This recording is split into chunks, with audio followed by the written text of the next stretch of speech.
খুশি মনে ইডির দফতর থেকে বেরোলেন তৃণমূল সাংসদ দেব। তাকে 8 ঘন্টা জেরা করা হয়েছে। গরু পাচার মামলায় তাকে তলব করা হয়েছিল। ইডি দফতর থেকে তিনি হাসি মুখে বেরিয়ে একটাই কথা বলেন যে তার হাতে কিছুই নেই। তিনি জানান হাসতে হাসতে গিয়েছে, আর হাসতে হাসতে তিনি বেরোলেন। তার কাছে 8 ঘন্টা এমন কোনো বড় ব্যাপার নয়, তিনি একটুও ক্লান্ত নন, সেই কথাও বলেছেন তিনি। বুধবার সকাল 11টার আগেই দিল্লিতে ইডির দফতরে পৌঁছন দেব। সন্ধে 7টার পর ইডি দফতর থেকে বেরোন তৃণমূলের তারকা সাংসদ। তার পরনে ছিল জিন্স এবং টি শার্ট। জিজ্ঞাসাবাদ শেষে খুব একটা ভাঙেননি তিনি। অল্প কথায় বলেছেন যতবার ডাকবেন তাকে ডাকা হবে ততবার তিনি আসবেন। তারপরই বলেছেন আমি তো চুরি করিনি, তাই কোনো ভয় নেই, বাকি কথা ইডি বলবে। এসব নিয়ে এখন বেশি কথা না বলাই ভালো, আমার ফ্লাইটটা মিস হয়ে যাবে, কলকাতা ফিরে খাদানের শুটিং আছে। এর আগেও এই মামলায় ইডির দফতরে হাজিরা দিয়েছিলেন দেব। আর কদিন বাদেই লোকসভা নির্বাচন, তার আগে গরু পাচার মামলায় ফের দেবকে ইডির তলব, আর এই পর্বে নতুন মাত্রা যোগ করল। এই মামলায় 2022 সালে গ্রেফতার করা হয়েছে বীরভূমের জেলা তৃণমূল সভাপতি অনুব্রত মণ্ডলকে। বর্তমানে দিল্লির তিহার জেলে বন্দী রয়েছেন তৃণমূলের দাপুটে নেতা। আসুন আপনাদের শোনাই কি বলছেন তৃণমূল সাংসদ দেব।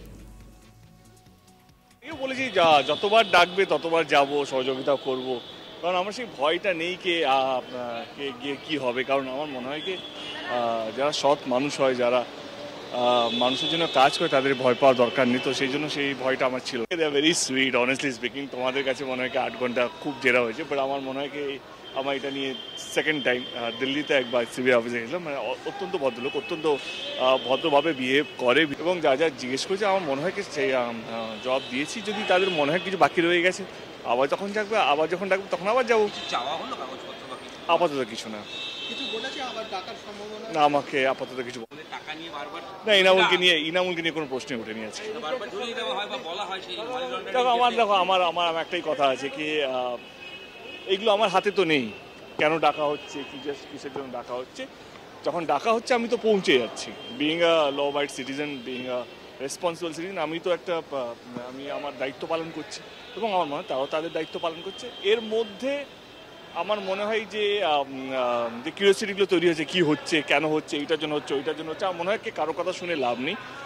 যদি কিছু হয়ে থাকে, আমি যদি কোনো দোষ করে থাকি, এটি নিশ্চয়ই বলবে, বা অন্যান্য তদন্তকারী সংস্থা তারা নিশ্চয়ই বলবে।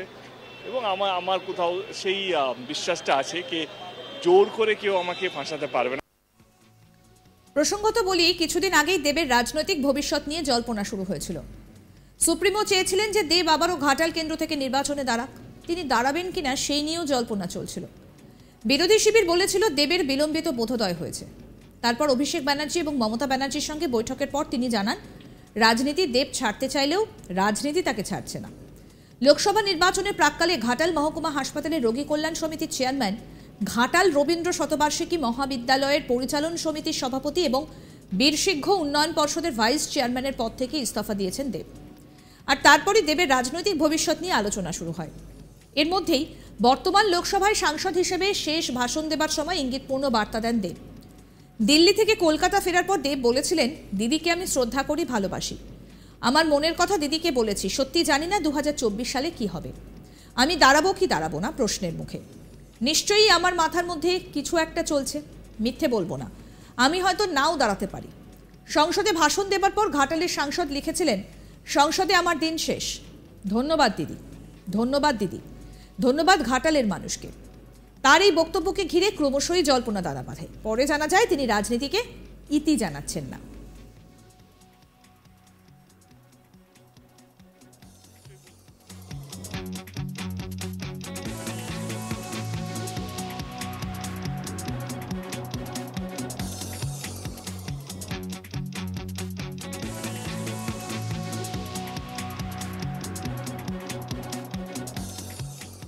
খুশি মনে ইডির দফতর থেকে বেরোলেন তৃণমূল সাংসদ দেব।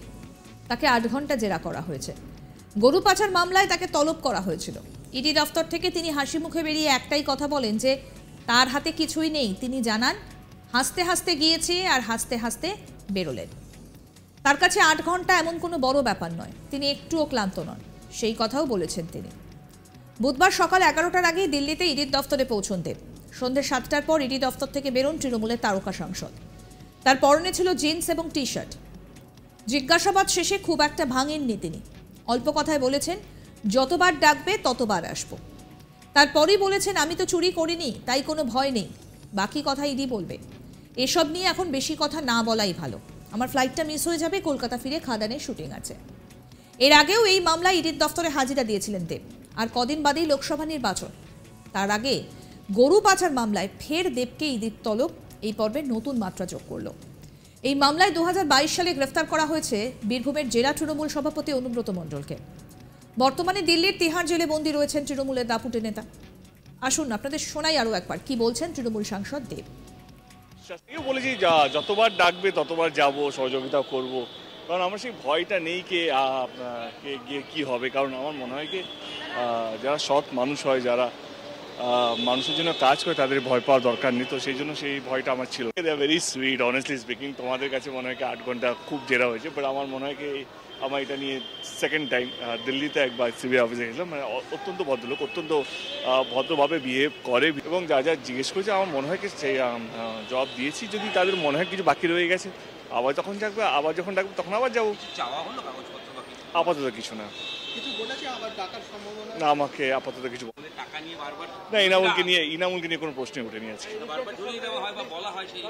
দেখো আমার একটাই কথা আছে কি এগুলো আমার হাতে তো নেই। কেন ডাকা হচ্ছে, কিসের জন্য ডাকা হচ্ছে, যখন ডাকা হচ্ছে আমি তো পৌঁছে যাচ্ছি। Being a law abiding citizen, being a responsible citizen, আমি তো আমি আমার দায়িত্ব পালন করছি এবং আমার মনে হয় তারাও তাদের দায়িত্ব পালন করছে। এর মধ্যে আমার মনে হয় যে কিউরিওসিটিগুলো তৈরি হচ্ছে, কি হচ্ছে, কেন হচ্ছে, এইটার জন্য হচ্ছে, ওইটার জন্য হচ্ছে। আমার মনে হয় কি কারো কথা শুনে লাভ নেই। যদি কিছু হয়ে থাকে, আমি যদি কোনো দোষ করে থাকি, এটি নিশ্চয়ই বলবে, বা অন্যান্য তদন্তকারী সংস্থা তারা নিশ্চয়ই বলবে। এবং আমার কোথাও সেই বিশ্বাসটা আছে কি জোর করে কেউ আমাকে ফাঁসাতে পারবে না। প্রসঙ্গত বলি, কিছুদিন আগেই দেবের রাজনৈতিক ভবিষ্যৎ নিয়ে জল্পনা শুরু হয়। সুপ্রিমো চেয়েছিলেন যে দেব আবারও ঘাটাল কেন্দ্র থেকে নির্বাচনে দাঁড়াক, তিনি দাঁড়াবেন কিনা সেই নিয়ে জল্পনা চলছিল। বিরোধী শিবির বলেছিল দেবের বিলম্বিত বোধোদয়। তারপর অভিষেক ব্যানার্জি এবং মমতা ব্যানার্জির সঙ্গে বৈঠকের পর তিনি জানান রাজনীতি দেব ছাড়তে চাইলেও রাজনীতি তাকে ছাড়ছে না। লোকসভা নির্বাচনের প্রাক্কালে ঘাটাল মহকুমা হাসপাতালে রোগী কল্যাণ সমিতির চেয়ারম্যান, ঘাটাল রবীন্দ্র শতবার্ষিকী মহাবিদ্যালয়ের পরিচালন সমিতির সভাপতি এবং বীরসিংহ উন্নয়ন পর্ষদের ভাইস চেয়ারম্যানের পদ থেকে ইস্তফা দিয়েছেন দেব। তারপরই দেবের রাজনৈতিক ভবিষ্যৎ নিয়ে আলোচনা শুরু হয়। এর মধ্যেই বর্তমান লোকসভায় সাংসদ হিসেবে শেষ ভাষণ দেবার সময় ইঙ্গিতপূর্ণ বার্তা দেন দেব। দিল্লি থেকে কলকাতা ফেরার পর দেব বলেছিলেন, দিদিকে আমি শ্রদ্ধা করি, ভালোবাসি। আমার মনের কথা দিদিকে বলেছি। সত্যিই জানি না 2024 সালে কি হবে। আমি দাঁড়াবো কি দাঁড়াবো না প্রশ্নের মুখে। নিশ্চয়ই আমার মাথার মধ্যে কিছু একটা চলছে। আরও আপডেট পেতে আজ তাক বাংলার ইউটিউব চ্যানেল সাবস্ক্রাইব করুন, নোটিফিকেশন পেতে বেল বাটন অপশন প্রেস করুন, ভিডিওটা লাইক করুন, শেয়ার করুন।